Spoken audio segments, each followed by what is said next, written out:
My husband filed for divorce the morning after our 10th anniversary. Not to leave me, to erase me.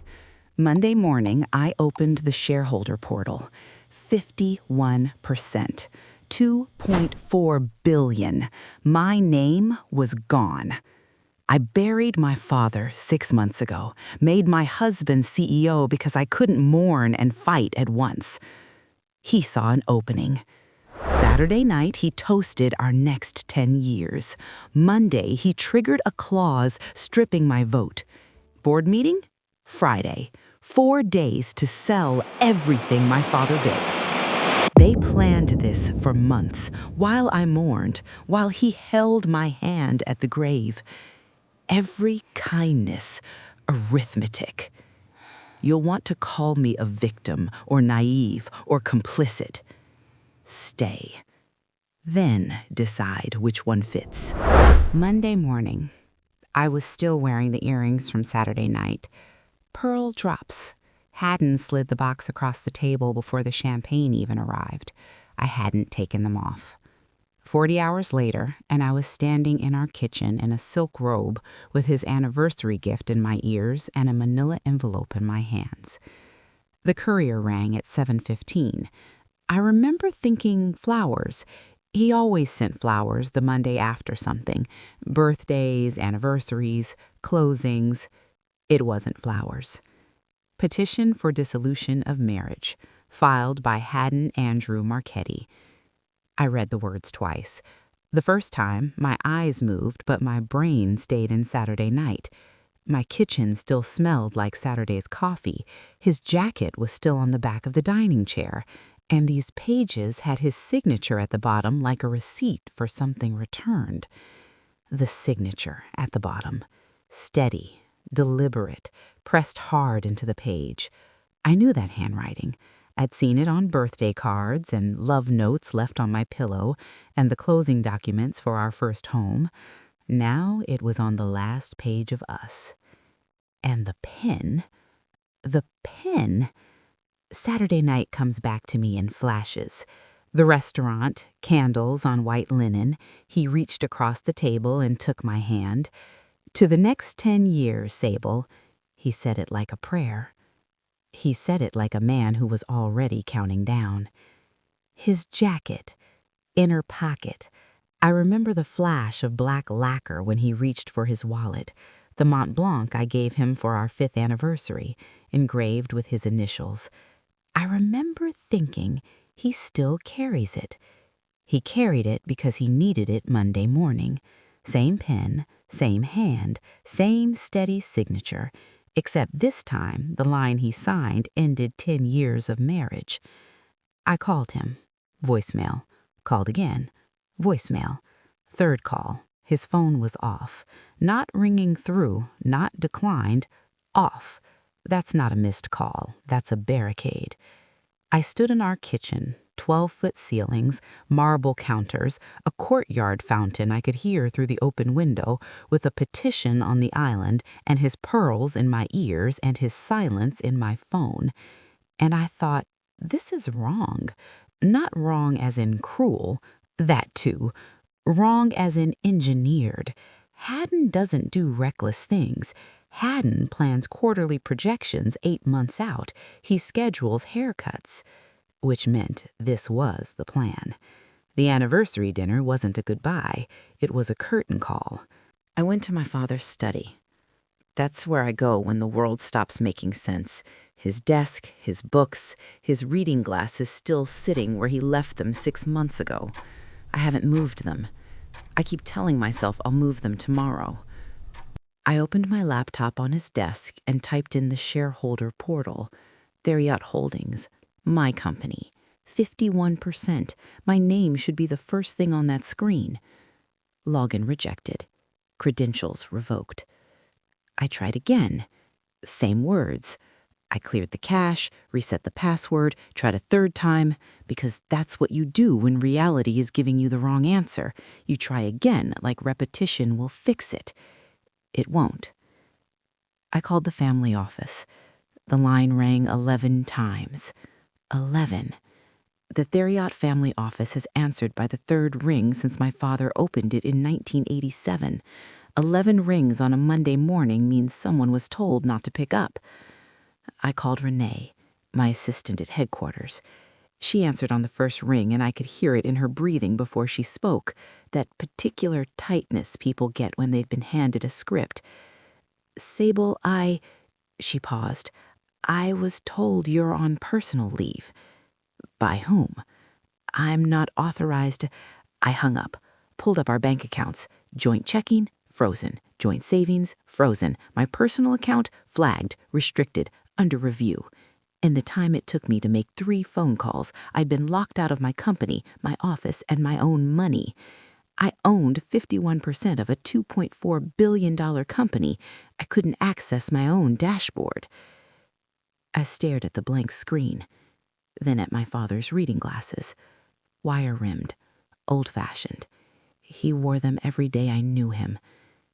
They look wrong without his face behind them. The study was quiet except for that clock, ticking like it was keeping score. I said it out loud, to nobody, to his empty chair, to the room that still smelled like his pipe tobacco and leather. They planned this. Not he, they, because Haddon doesn't have clearance to revoke my portal access. That requires a board governance resolution. Haddon doesn't have the authority to freeze accounts through the family office. That takes the family office director and legal counsel acting together. Haddon is the CEO I handed the title to 6 months ago because I couldn't stop crying long enough to run a board meeting. Somebody with real authority on that board helped him build this, and I was going to find out who. Tuesday morning, I drove to headquarters. My name is still on that building, literally. Theriot Holdings in brushed steel above the lobby doors. 28 floors of glass and limestone my father raised from a regional holding company into something that mattered. Security waved me through, but I caught it, the guard's eyes flicking to his monitor before he nodded. Badge works, name is flagged. There's a difference, and it's the kind of difference that keeps you up at night once you've noticed it. The executive floor was quiet in the wrong way. Haddon's office, dark, blinds drawn, door shut, monitor off. His assistant didn't look up. Mr. Marchetti is off-site today. Off-site, a word that means nothing and hides everything. I tried Prosper Renault, board chairman, my father's oldest friend, the man who held my hand at the cemetery, the man who wept at the podium and said my father was the finest man he ever knew. His assistant smiled at me the way people smile when they've been briefed. Mr. Renault is unavailable. Shall I have him return your call? I found someone who would talk, a junior analyst named Becker in the corporate strategy bullpen, young, clearly hadn't received the memo that I was radioactive. I sat down across from his desk like I owned the floor, which mathematically I did. What's the board doing this week? He glanced at the hallway, then back at me. His voice dropped. Emergency session, Friday. For what? He swallowed. Agenda item, approve a merger with Galentine Capital Partners. A private equity group I'd never heard of would acquire 60% controlling interest in the hospitality division. My hospitality division. 8 years I spent building that arm from a chain of regional hotels into a $900 million operation. My hires, my strategy, my name on every pitch deck. They were selling my work, and they'd made sure I couldn't raise my hand to stop it. I sat in my car in the parking garage and called Margot DeLise, my personal attorney, not corporate counsel, mine. Margot, there's a clause in the shareholder agreement about voting rights and divorce. Find it. She found it in 11 minutes. That's all it took to locate the lock they'd built my cage out of. Article 9, Section 4, a filed divorce by any shareholder or shareholder's spouse triggers automatic suspension of that shareholder's voting rights pending final settlement or dismissal. protection against hostile divorce, corporate raiders marrying in and voting their way out. My father wrote it into the governance framework 20 years ago. My father gilt the lock. Haddon found the key. Margot, file everything. Emergency injunction. I want this vote blocked before Friday. Her voice went careful, that particular register lawyers use when the law isn't ready to be your friend. Sable, an injunction requires evidence of coordination, proof that the divorce filing was timed to influence the vote. Without documentation, the clause is technically valid. A judge won't override your own governance on suspicion alone. No proof, no access to the servers that might hold proof, no allies inside a building with my name on it. 4 days, no weapon, and a board of men who'd already decided I should stay home and grieve quietly. I drove home, sat in my father's study, closed the door. The clock ticked. I picked up his reading glasses from the desk, held them. The wire was still bent where he'd pushed them up with one finger, a dent in the bridge from 30 years of the same gesture. I set them down, and I thought, you built this company. You trusted these people. You trusted Prosper. You trusted your own governance. And now I have to save what you built from every person you trusted, including the one I married. He came home at 7:30. I heard the front door and his footsteps in the foyer, unhurried, steady, the walk of a man who expected exactly what was waiting for him. I was sitting at the kitchen island, divorce papers spread in front of me. No coffee, no wine, just the documents and 10 years of questions I should have asked sooner. He set his keys on the hall table, walked in, looked at the papers, then at me. His face didn't change, not a flicker. I'd seen that same composure in board meetings, the practiced stillness of a man who'd rehearsed every scenario before entering the room. Sable, don't. I laid it out. The divorce, the portal, my credentials revoked, the accounts frozen, the family office screening my calls. I kept my voice flat, measured, the way he taught me without knowing it. Keep the temperature low and let the facts carry the weight. He listened with his hands in his pockets. Then he said it, the line I've replayed 1,000 times since. His voice was steady, rehearsed. This is business, Sable. Don't make it personal. Business? 10 years of sleeping beside me, eating across from me, holding my hand at my father's grave? Business? I wanted to throw something. I didn't. Throwing things is personal. Who helped you? I asked. You don't have clearance to revoke portal access. You don't have authority to freeze the family accounts. Who? He didn't answer that. He answered something else. His voice dropped, something underneath cracking through. Your father looked through me for 12 years. I sat in every meeting. I restructured the debt. I doubled hospitality revenue before you ever touched it. And every time I spoke, the board looked at you because your name was on the building. I opened my mouth and closed it because the numbers were true. He did restructure the debt, year 2, before I'd even moved into the executive suite. The board tolerates me, Sable. They don't respect me. They tolerate me because I'm married to you. Every good quarter, every smart call, the best I get is Haddon did well considering. Considering what? Considering I'm the husband? He straightened his cuffs, that reflex he does when he's rolling a problem back inside where nobody can see it. I asked the question I needed answered more than any clause or vote or corporate strategy, the one that had nothing to do with money. Was any of it real? The marriage? Saturday night? That toast? He paused. 1 second, maybe 2, and in that gap I saw something I didn't want to see, something that looked like it cost him. Then he put it away, folded it behind his eyes the way he folds every feeling into a quarterly projection. His words came slow, almost gentle. I can love you and still refuse to disappear. He picked up his keys, walked to the foyer, took his overnight bag from the coat closet, already packed. He'd planned to leave tonight, too. Even the exit was scheduled.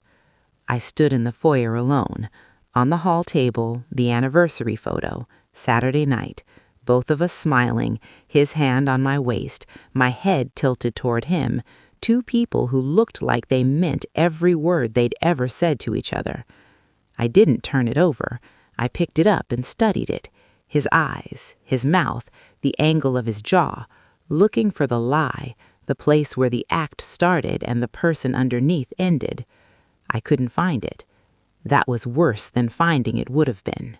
Wednesday morning, I did what my father would have done. I went to the source. Haddon locked me out of every digital system Theriot Holdings operates, but my father was 71 years old and trusted paper the way his generation trusted handshakes. Bottom drawer of his desk, 3 ring binders. Board minutes, subcommittee notes, governance memoranda. Everything digitized upstairs on the servers also existed down here in his assistant's typeface and his own marginalia. 20 years of corporate history in manila dividers and page protectors. He was analog until the end. I used to tease him about it. Now I was pulling his binders onto his desk and thanking God he never listened to me. 6 months of minutes. I started from my father's last meeting and worked forward. His handwriting gave way to typed pages, Haddon's tenure. Clean, professional, stripped of personality, governance updates, committee assignments, quarterly reviews. Then I found it. Subcommittee on Strategic Partnerships, dated February 18th, 3 months ago. First discussion of a potential merger with Galentine Capital Partners. Attendees, Prosper Renault, Haddon Marchetti, 2 outside directors, corporate counsel. I pulled the next binder, Corporate Governance Correspondence, a memo from corporate counsel dated February 4th, 2 weeks before the subcommittee meeting. Subject line, Shareholder Voting Provisions Divorce Trigger Clause Analysis. February 4th. They researched my father's clause on February 4th. They didn't even discuss the merger until February 18th. The timeline was backwards. They didn't find a vote that coincided with a divorce. They found the clause first, studied it, confirmed it would strip my 51%, and then they built the merger around it. Galentine, the emergency board session Friday, all of it was scaffolding around a divorce I didn't know was coming. I sat back in his chair. The leather creaked, that sound I heard 1,000 times as a kid walking into this room. 3 months. They built this for 3 months while I was waking at 3 a.m. reaching for my father's side of a phone call that would never come again, while Haddon held me on the couch when the grief hit sideways, while Prosper sent flowers with handwritten notes. Edward would be so proud of your strength.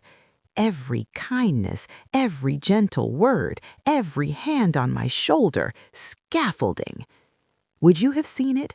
While you were burying your father, would you have seen the man beside you measuring the exact depth of your blindness?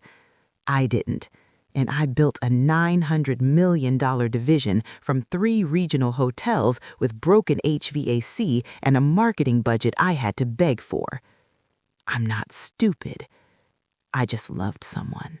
Wednesday afternoon, I called Prosper Renault, board chairman for 22 years, my father's oldest friend, the man who taught me to ride a bicycle in the courtyard because my father was in a meeting and Prosper said a girl shouldn't have to wait to learn balance. He answered on the 5th ring. I could hear him deciding whether to pick up. Sable, how are you Did you know about the divorce filing before it happened? Silence. Not surprise silence, calculation silence. I've sat in enough boardrooms to know the difference. Surprise has a breath in it. Calculation has nothing. The board has a fiduciary responsibility to evaluate all governance scenarios. Prosper. I didn't raise my voice, I lowered it. You spoke at my father's funeral. You stood at the podium and told 400 people Edward Theriot was the finest man you ever knew. You held my hand at the cemetery. You wept. Did you know? Silence.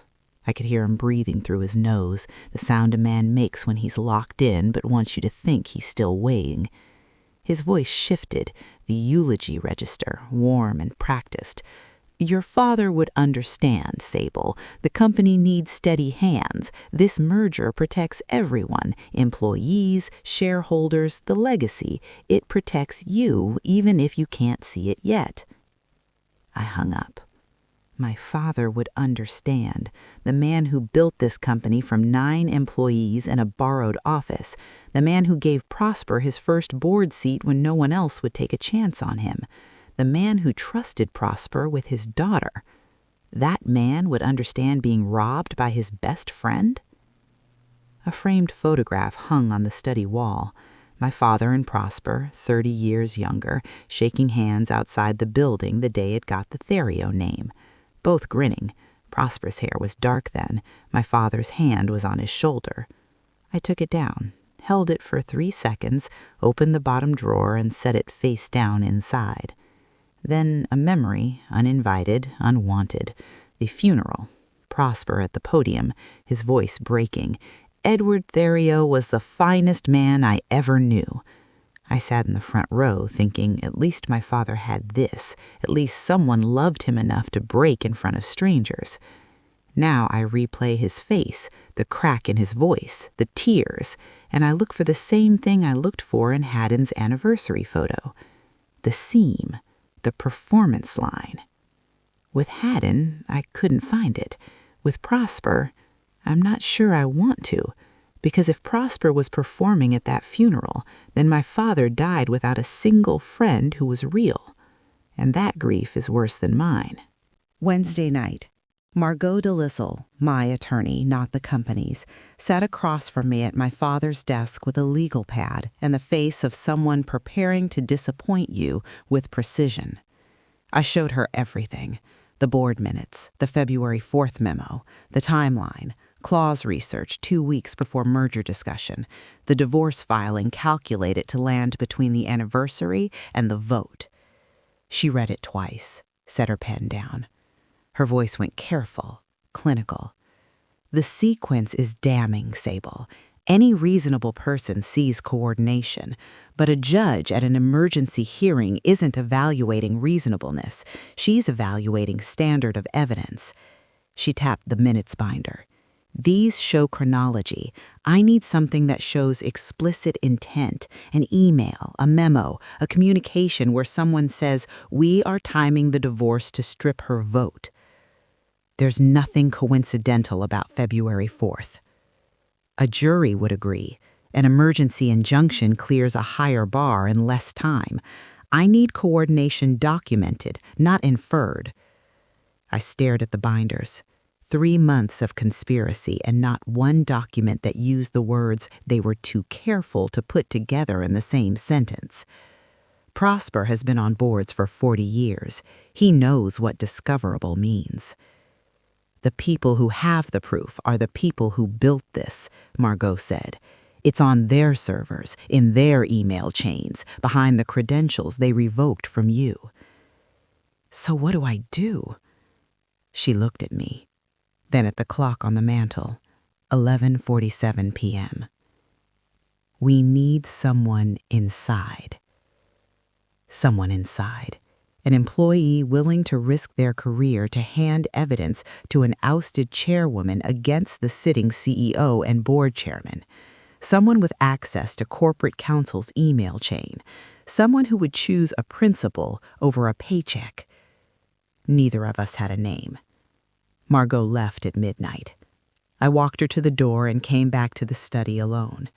The clock ticked. The lamp made its warm circle on the leather. My father's reading glasses sat where they always sit. I picked them up and turned them over slowly. They weighed nothing.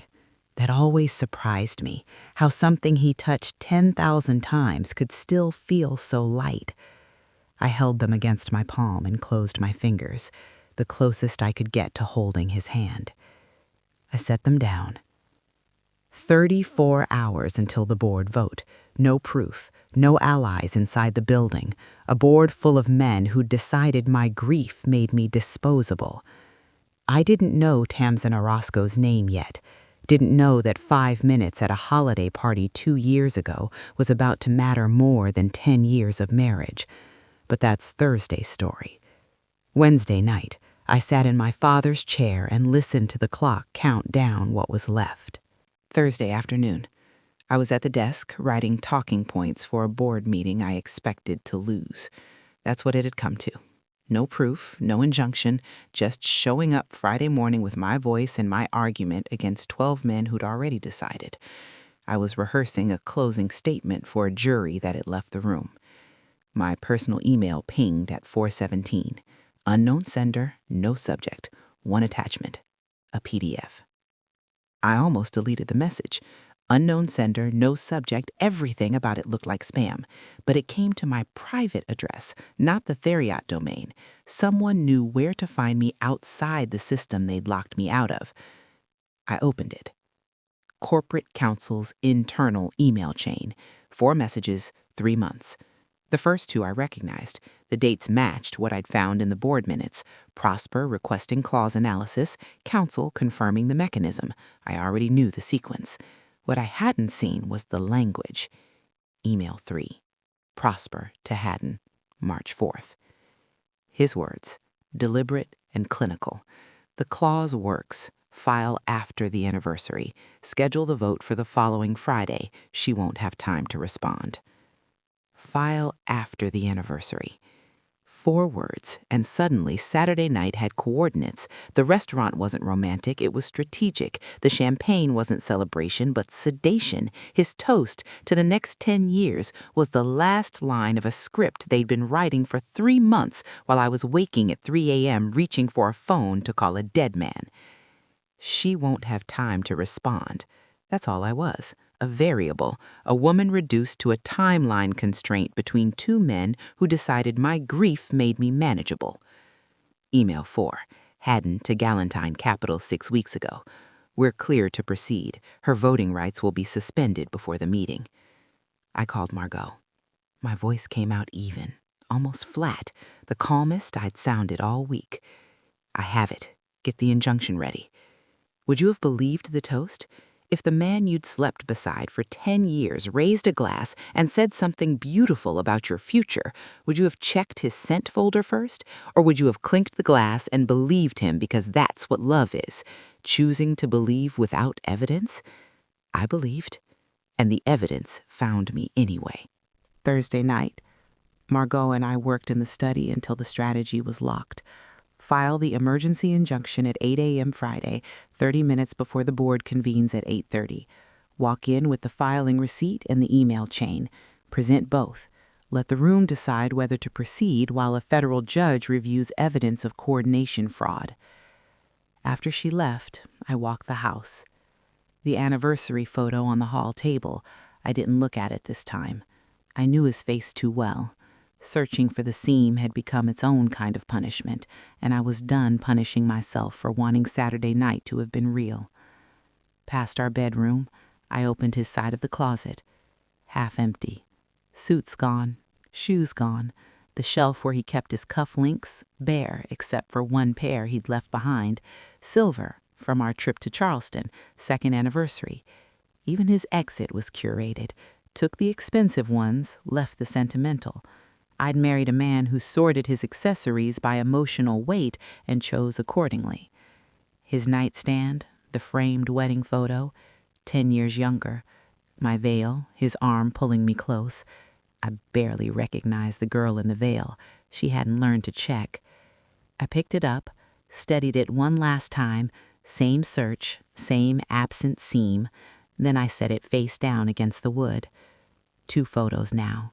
The Prosper handshake in the drawer, the wedding in the dark. That's what Thursday looked like, me turning frames over one at a time until every smiling face was hidden. Tomorrow would be public, the emails projected on boardroom screens, the names, the dates. The press would call it the Theriot implosion before lunch. The stock would drop, Analysts had already been circling since Haddon went silent. Partners would pull back. Employees would spend Friday wondering if they still had jobs on Monday. I was about to detonate my family's name to save my family's company. My father built both. Tomorrow I'd sacrifice one for the other, and I'd never know if he would have made the same choice. His watch was in the bedroom closet, top shelf, a leather case I hadn't opened since the funeral. His Patek Philippe, gold face, classic numerals, the leather strap shaped to the bones of his wrist over 30 years. I opened the case and the smell hit me. Leather and the faintest trace of his aftershave. The ghost I'd been asking for all week, and it came from a watch band. I put it on. Too big. The clasp sat 2 inches past where it should. It slid when I moved my hand. I wore it anyway. I called no one. My father was dead. My husband was the enemy. My father's best friend was the architect. My attorney was filing paperwork. There was no one left. Friday morning, I would walk into that boardroom and they would see a woman they'd planned around, a variable, a grief statistic, a scheduling constraint who was supposed to stay home and mourn while they sold her work out from under her. They'd miscounted. Before I turned off the laptop, I looked at the anonymous email one more time.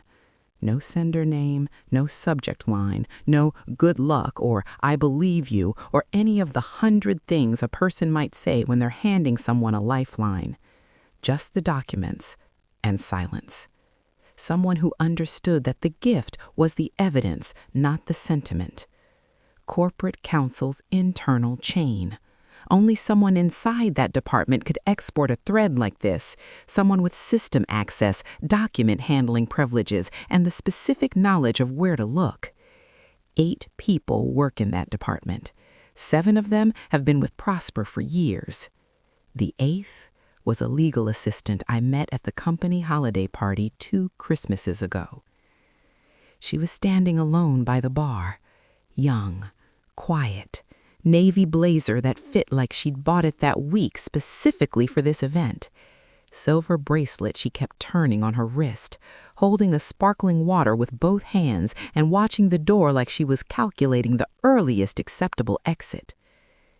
I walked over because I recognized that posture. I used to stand the same way at my father's parties before I learned how to perform ease in a room full of people with more money than empathy. I asked her name, asked about her work. She'd just moved from California. I told her the humidity would destroy every hairstyle she'd ever trusted.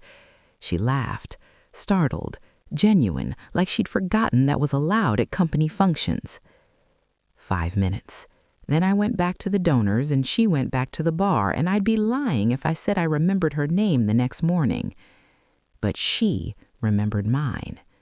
And when the coordination documents crossed her desk, when she saw the timestamps and the language and the architecture of what they were building against me, she decided that 5 minutes of being treated like a human being was worth her career, her reference letters, her mortgage, everything a 31-year-old with no safety net has to lose.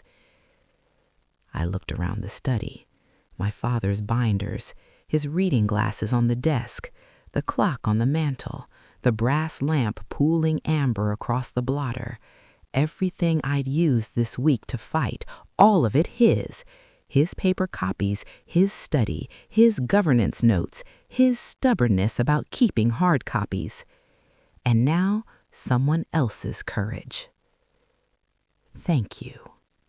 To an empty room, to someone I might never be able to thank out loud, because thanking her publicly would expose her, and the least I could do for the person who saved my company was not destroy her in the process. I closed the laptop, turned off the lamp, went upstairs and laid out my clothes for tomorrow. Navy blazer, white silk blouse, charcoal trousers, low heels, small diamond studs, his watch on my wrist, my father's watch beneath the cuff. That was the only part that mattered. Friday morning, 8:30. I walked into the boardroom with Margot one step behind me and a legal folder that weighed less than a paperback and held enough to end 3 careers. The room was full. 12 chairs. Prosper at the head, my father's chair. Haddon to his right, one seat down, where he always sat. 3 Galantine Capital people at the far end, suits I'd never met and wouldn't need to learn. The door opened and every conversation stopped mid-syllable. That specific silence when the person nobody expected walks into the room she was specifically excluded from. Prosper recovered first. He always does. 22 years of boardrooms teaches a man how to perform calm while the floor drops. His voice was measured, automatic. Sable, this is a closed session. Your voting rights are suspended. I know. I read the clause. I also read your emails. His hand went to his pocket square, touched it once, twice, the self-soothing gesture of a man who just heard the worst word in corporate governance, emails. Margot connected to the room's display system, the same screens my father used for quarterly presentations.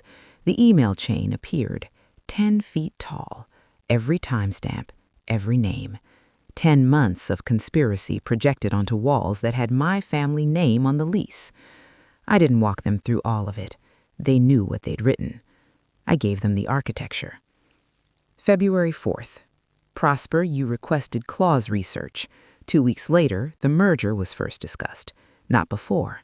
After. I let the sequence land. March 4th, your email to my husband. I read it from the screen because I wanted them to see it was their own words, not mine. The clause works. File after the anniversary. She won't have time to respond. May 2nd. My husband toasted our next 10 years with the pen I gave him for our 5th anniversary. I looked at Haddon. His hand was frozen on his pen, the posture of a man who has run out of rehearsals. May 4th. He signed the divorce with it. Margot spoke, steady, professional, the voice of someone operating without personal stakes. An emergency injunction has been filed and granted as of 8:07 this morning. This vote is halted pending investigation. Any board member who proceeds faces personal liability. Prosper went white. Not all at once. It started behind his eyes and spread until his hand stopped moving. His hand stopped touching the pocket square. His eyes found the middle distance, that avoidance stare I'd finally learned to read. Haddon said nothing. He looked at the table surface in front of him, the last square foot of ground he could claim. The Galantine people were already exchanging glances, calculating how fast they could leave without appearing to flee. I walked to the head of the table, looked at the chair Prosper was sitting in. The vote is canceled. He stood, slowly. The pocket square hung crooked, the first time Prosper Renault had been disheveled in 22 years of knowing him. This meeting is adjourned. The room emptied in stages. Prosper first. Security appeared at the door. Margot had arranged private detail. He walked out without speaking. His resignation would be on my desk by noon. 22 years, and his exit took 90 seconds. The Galantine team withdrew. Handshakes no one meant. The choreography of men pretending a deal they'd built for months hadn't just evaporated in front of witnesses. Haddon was last. He uncapped the pen, looked at it, set it on the table, not hard, not gently, like returning something borrowed. Then he stood and walked out. No last words, no final look. The door closed behind him. I was alone. 12 chairs, all empty.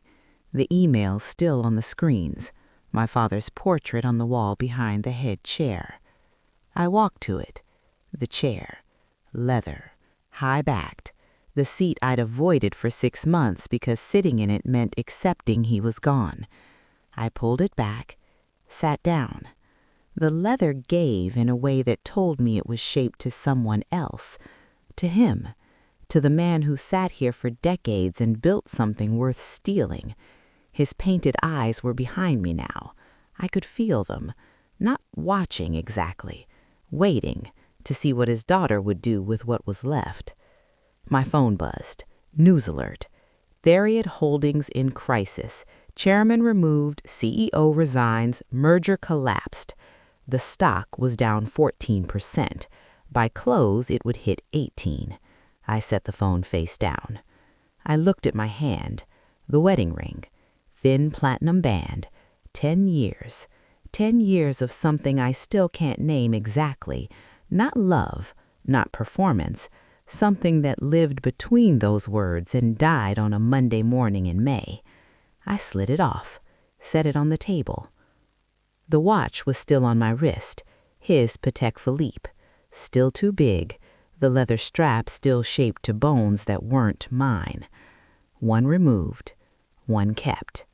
That's what this whole week was, choosing which commitments to bury and which to carry. I didn't cry. I thought I would. But the woman who would have cried was the woman from Saturday night, the one who wore the pearl earrings and believed the toast and thought next 10 years meant something. That woman is gone. I'm not sure yet who replaced her. Someone sharper, colder at the edges, worthy of this chair maybe. My father would have loved the first version. That's the part that stays. I picked up the phone, dialed. "This is Sable Theriot.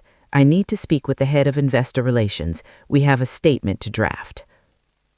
I hung up, looked at his portrait, his eyes, his certainty. Everything he built, I saved it by destroying the people he trusted with it. A few days later, I'm not sure how many, the hours stopped being distinct somewhere around Saturday. My father installed this fountain when I was 8. Italian marble, 3 tiers, the kind of project that takes a certain man 6 months to choose and a lifetime to enjoy. He'd sit here Sunday mornings with the newspaper and coffee strong enough to stain the cup permanently. I used to bring him toast and sit on the edge of the basin and kick my feet and ask him questions about the business he built. He'd answer every one. Not because I understood, because he wanted me to know I was allowed to ask. I'm sitting in his spot now, his watch on my wrist, his newspaper habit in my hands, the financial section, Theriot Holdings, the stock chart, stabilizing, not recovered, stabilizing. The bleeding stopped, the scar hasn't formed. Prosper resigned from every board he sat on. No press statement. Just gone. His phone number disconnected by the following week. 22 years, and the only evidence he existed at Theriot Holdings is a photograph face down in a desk drawer. Haddon's name was removed from the corporate directory Friday afternoon, faster than they removed mine. The ring finger is bare. I keep reaching for it. 10 years of wait, and the absence has its own gravity. The ring is in Margot's office now. Evidence, part of the settlement file. My husband signed the filing with my gift. My attorney filed the counter with my grief. There's a symmetry there that almost passes for poetry if you don't look too hard. The company survives. Theriot Holdings reaffirms its commitment to stability. There's that word, stability. Means nothing moves. I used the same word about my marriage once. I used to believe trust was something you built, and it stayed. That if you laid enough foundation, enough years, enough patience, enough faith, it would hold. Now I know trust holds until someone discovers it's load-bearing. Then they pull it out and see if the structure survives. Mine survived, barely. With cracks I'll spend years learning to see. Was I naive, or was I the last person in that building who still believed people meant what they said? And which is worse, that I lost that belief, or that losing it is what saved me? The water sounds the same as when I was 8. Everything else is different. This is American Billionaire Tales, where fortune meets fate. Some chairs you earn by emptying every other seat in the room. Next time, a husband spends months planning the perfect divorce, takes everything, mocks her at the signing, walks out victorious. But there's a document he never saw, and a wife who let him believe he was smarter until he wasn't. If this one sat in your chest, if something about Sable's week stayed with you longer than it should have, subscribe, drop a comment. Tell us, was she the last person who believed or the first person who woke up? Share it with someone who'd argue the other side.